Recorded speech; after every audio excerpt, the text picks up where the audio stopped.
बच्चों, आज हम लोग बात करेंगे मैकेनिज्म ऑफ हार्मोन एक्शन के बारे में। Hormone stimulate the particular organ for proper functioning, but every hormone have target cell in specific organ of the body. वो हार्मोन ब्लड से पूरे बॉडी में दौड़ेगा, लेकिन हर एक ऑर्गन को नहीं डिस्टर्ब करेगा, हर एक ऑर्गन को नहीं एक्टिवेट करेगा, केवल उन्हीं ऑर्गन को स्टिमुलेट करेगा जहां पे उसका टारगेट सेल हो। जैसे ताला है, चाबी है, तो कोई चाबी किसी ताले को नहीं खोल देगी, जिसका टेम्पलेट होगा वही खोलेगा। तो वैसे ही यहाँ पे हर एक हार्मोन के लिए अलग अलग टारगेट सेल है पर्टिकुलर ऑर्गन में, और वो टारगेट सेल से ही जाके लगता है, और टारगेट सेल से लग करके उसको स्टिमुलेट करके फंक्शन कराता है। लेकिन यहाँ हार्मोन के एक्शन के दो प्रकार है। एक तो यह है कि वो सेल पे गया और उसके मेम्ब्रेन से टच हो गया, तो वहां पे मेम्ब्रेन रिसेप्टर है, और मेम्ब्रेन रिसेप्टर से वो टच हो गया ऐसे, और टच होकर के इसको स्टिमुलेट किया, और सेल के अंदर जो है सेकेंडरी मैसेंजर बने, साइक्लिक एएमपी, चाहे आईपी3, चाहे कैल्शियम आए, और वो फिर पूरा प्रोसेस कैटलाइज हो गया और मेटाबॉलिज्म तेज हो गया और प्रोसेस कंप्लीट हो गया। तो hormone is not going inside, केवल it bind with the surface of the membrane of target cell, तो इसको कहते हैं मेम्ब्रेन रिसेप्टर से बाइंड हो गया। तो ये कौन से हार्मोन है? Protein hormone. Protein hormone bind with the membrane of the target cell, then stimulate the secondary messenger present inside or intracellular messenger, then metabolic process takes place। और अगर स्टेरॉयड हार्मोन है तो स्टेरॉयड हार्मोन आया, जैसे oestrogen है, testosterone है, वो सीधे आया मेम्ब्रेन से होकर के सेल में आ गया, और सेल के साइटोप्लाज्म में आके उसके न्यूक्लियस में आ गया, और न्यूक्लियस में आकर के डीएनए को स्टिमुलेट किया, वहां रिप्लिकेशन हुआ, ट्रांसक्रिप्शन हुआ, ट्रांसलेशन हुआ, प्रोटीन बनी, तब ग्रोथ हो गया। तो स्टेरॉयड हार्मोन क्या करेगा? सेल के अंदर आ जाएगा, लेकिन प्रोटीनियस हार्मोन कहां रहेगा? मेम्ब्रेन पे ही रहेगा, वो अंदर नहीं आएगा। जैसे कोई चिट्ठी लेके आया पोस्टमैन, दरवाजा खटखटाया, घर के लोग आए, चिट्ठी पकड़ाया, साइन कराया, चला गया। प्रोटीनियस हार्मोन मेम्ब्रेन पे आया, मेम्ब्रेन के साथ बाइंड हुआ। अब कोई रिश्तेदार चिट्ठी लेके आएगा तो दरवाजा खटखटाया, घर के लोग आए, लेके बैठाए, खाना खिलाए, पानी पिलाए, चिट्ठी दिया, फिर हो जाएगा। अंदर हो गया कि नहीं हो गया? समझ आ गया? तो हार्मोन जो प्रोटीनियस हार्मोन है सतह से, और जो स्टेरॉयड हार्मोन है एकदम रिश्तेदारी निभाएगा, जाके सेल के अंदर चला जाएगा, न्यूक्लियस में चला जाएगा। समझ आ गया ना? अब नहीं भूलेगा ना? बहुत बढ़िया, ठीक। तो यहाँ पे ये सब पॉलीपेप्टाइड प्रोटीन हार्मोन, ये कैटेगरी लिख लीजिए। हार्मोन दो तरह के हैं, पेप्टाइड, पॉलीपेप्टाइड प्रोटीन हार्मोन। कौन कौन से हैं ये कौन कौन से हैं जरा बताइए। एक इंसुलिन है, याद रखिए। Glucagon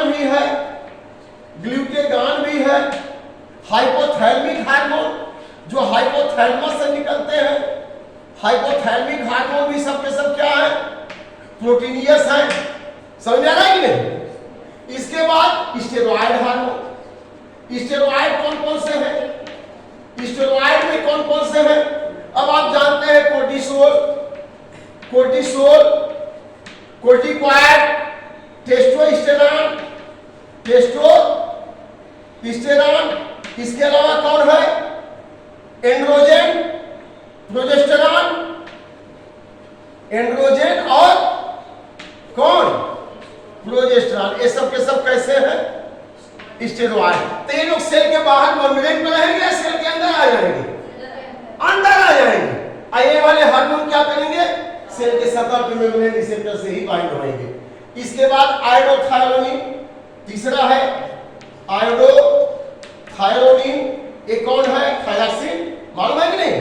iodothyronine mean T3T4। ये कौन है? थायराइड हार्मोन है। थायराइड हार्मोन कौन कौन से है? T3T4 means thyroxine. Thyroid hormone T3T4, जैसे T3 और T4 है, थायरोक्सिन कह लीजिए, इसको क्या कहेंगे? थायरोक्सिन। अब इसके बाद एमाइनो एसिड डेरिवेटिव है। Amino acid derivatives. ये कौन है? इपीनेफ्रिन।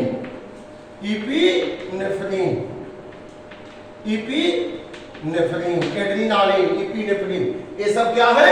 एमाइनो एसिड डिराइवेटिव है। अब थोड़ा सा एक्शन देख लेते हैं प्रोटीनियस हार्मोन का एक्शन देख लेते हैं।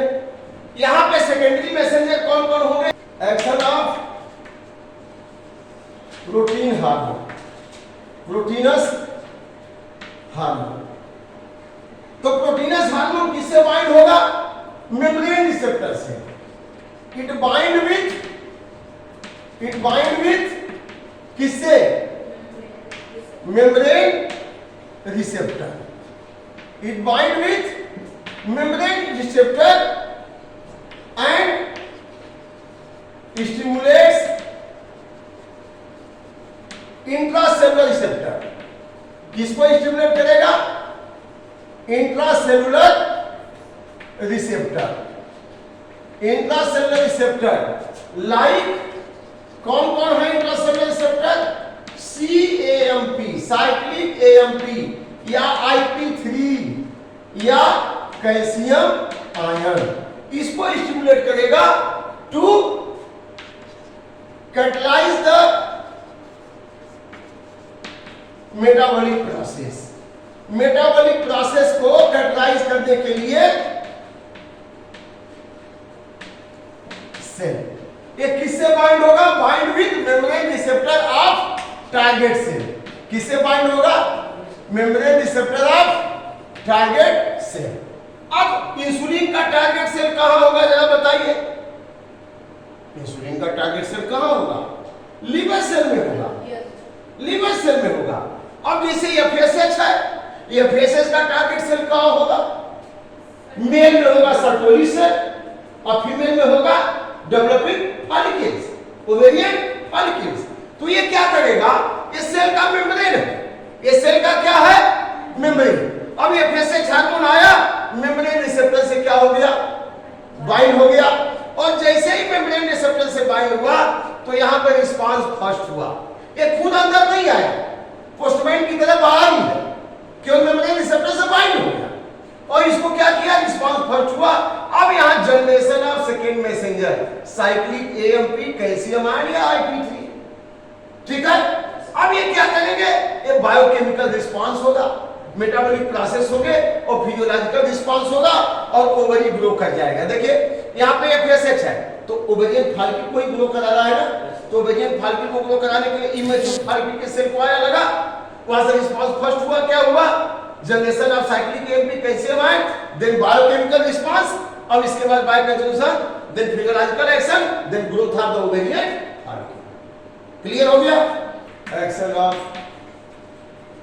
Steroid hormone. अब स्टेरॉयड हार्मोन कौन कौन से हो सकते हैं? जैसे एस्ट्रोजन हो सकता है, टेस्टोस्टेरोन हो सकता है। तो यहां पे एस्ट्रोजन हार्मोन कहां से निकला? एस्ट्रोजन हार्मोन, ये जो हार्मोन है कहां से निकलता है? डेवलपिंग ओवेरियन फॉलिकल से निकलता है। अब यहां से निकल करके आके के टारगेट सेल में आ गया, अंदर मेम्ब्रेन से होते हुए, और बिल्कुल आकर के न्यूक्लियस में सीधे पहुंच गया। कहां पहुंच गया? न्यूक्लियस में। अब वहां करके रिसेप्टर हार्मोन कॉम्प्लेक्स बना लिया। न्यूक्लियस में आके न्यूक्लियर मेम्ब्रेन से होकर के क्या बना लिया? रिसेप्टर हार्मोन कॉम्प्लेक्स, और DNA को कैटलाइज किया। अब DNA क्या करेगा? उसका रिप्लिकेशन होगा, उसका ट्रांसक्रिप्शन होगा और फिर ट्रांसलेशन होगा और प्रोटीन बनेगी। देखा है आपने? देखा? इसने रिसेप्टर हार्मोन कॉम्प्लेक्स बनाया, यहाँ DNA को स्टिमुलेट किया। अब यहाँ पे DNA का replication, transcription, then translation, then protein बना, देन फिजियोलॉजिकल रिस्पांस हुआ, टिश्यू ग्रो करने लगा। मतलब यह जो है टिश्यू का फिर डेवलपमेंट हो गया। कहने का मतलब यह है कि ये सेल के अंदर आ जाएगा, सीधे सेल के अंदर आ गया। और सेल के ही अंदर क्या? यह तो एकदम न्यूक्लियस के भी अंदर आ गया। किसके अंदर आ गया? न्यूक्लियस के अंदर आ गया। यहाँ से आकर के हार्मोन सीधे आ गया, यहाँ आकर के ये किसे मिल गया? यह जो है रिसेप्टर से। अब यहाँ पे DNA है, और डीएनए को क्या किया, रिप्लिकेट कराया, ट्रांसक्रिप्ट कराया, फिर आरएनए बना और आरएनए बन गया तो यहाँ राइबोसोम से मिलकर के यहाँ ट्रांसलेशन होगा और फिर क्या बन गई, प्रोटीन। और प्रोटीन बन गई तो सेल में ग्रोथ हुआ, प्रोलिफरेशन हुआ, ठीक है ना। तो यहाँ पे steroid hormone enters inside the cell through nuclear pore, reach into the nucleus, bind with the receptor and form receptor hormone complex. यहाँ आकर के रिसेप्टर से बाइंड होकर रिसेप्टर हार्मोन कॉम्प्लेक्स बनाया, then stimulate the DNA for replication, transcription and translation, then protein synthesis takes place, thus the physiological response occurs. तो ये हो गया स्टेरॉयड हार्मोन। स्टेरॉयड हार्मोन में एस्ट्रोजन, प्रोजेस्टेरॉन है, ये सब काम करते हैं, ठीक है। So this is all about the endocrine hormones which are working in your body. Thank you very much. पढ़ते लिखते रहिए, जहाँ डाउट है पूछ लीजिए, ठीक है।